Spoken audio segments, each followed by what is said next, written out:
நம்ம வீட்டு மாடி தோட்டத்தில் பாருங்கள், கத்திரிக்காய் பாருங்கள், பிஞ்சு எவ்வளோ வச்சுருப்பாங்களேன்.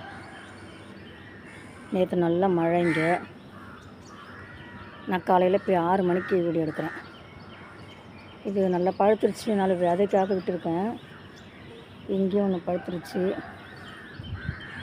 நிறைய கொத்தாக பூ வந்துருக்கு பாருங்கள்.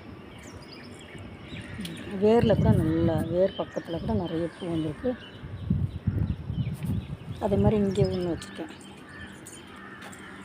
இங்கே பாருங்கள், இது என்ன கத்திரிக்காய் தெரியல, சின்ன சின்னதாக வருது. இதுக்கு மேலே வந்து முத்திடுது. அப்படியே கொத்தாக வந்துடுது பாருங்கள். ஒரு கிளையிலேயே, இந்த கிளையிலேயே பார்த்தீங்கன்னா எப்படியும் 2, 5, 7, 8 கத்திரிக்காய் இருக்குது இந்த கிளையில். இங்கே பாருங்கள், இந்த 2, இது 3 இருக்குது. இந்த கடையிலையும் ஒரு 4 இருக்குது, 4, 5 கத்திரிக்காய் இருக்குது. அதே மாதிரி இந்த கடையிலையும் பாருங்களேன், இந்த ஒரு செடியே எப்படியோ 15 கத்திரிக்காய் இருக்குது. நமக்கு போதும். இது ரொம்ப நாளாக கத்திரிக்காய் வச்சு பார்த்துட்டேன், ரொம்ப காய்க்காது எனக்கு, அப்படியே செத்து போயிடும்.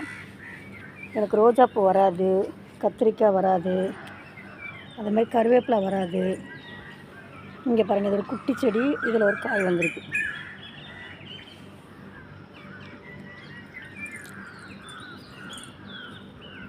இது என்ன செடின்னு தெரியல, யாருன்னா தெரிஞ்சால் கொஞ்சம் சொல்லுங்கள். அந்த பூவெல்லாம் மஞ்சள் இருக்குது. இதை நான் நிறைய விதை போட்டேன், அது என்ன விதைனே எனக்கு தெரியல. அதே மாதிரி எனக்கு டெல்லி கனகாம்பரம் வராதுங்க பாருங்கள். இது வாங்கிட்டு வந்து வச்சேன், நிறைய வச்சுட்டேன், வரமாட்டேது, ஏன்னு தெரியல. நர்சரிலேருந்து வாங்கும்போது நல்லா ஃப்ரெஷ்ஷாக இருக்குது. நம்ம வாங்கி அந்த வீட்டில் வச்சா செத்து போகுது. இதெல்லாம் சிரிக்கிற பாருங்கள். இங்கே ஒரு கத்திரிக்காய் செடி இருக்குது. அது என்ன கத்திரிக்காய்னு என்னால் கண்டுபிடிக்க முடியல. ஆனால் பூக்குது, உடனே கொட்டி போகுது. இங்கே பாருங்களேன், பூ நல்லா ப்யூர் ஒயிட்டாகவும் இருக்குது. ஒரு சில நேரம் ஒயிட்டாக தெரியுது, ஒரு சில கொஞ்சம் கத்திரி கலரில் இருக்குது. ஆனால் வர மாட்டேது, காயே வரல. இதில் வந்தால் தான் நம்ம கண்டுபிடிக்க முடியும். என்னோடய கத்திரிக்காய் செடி எப்படி இருக்குதுன்னு கமெண்ட்டில் சொல்லுங்கள் பார்க்கலாம்.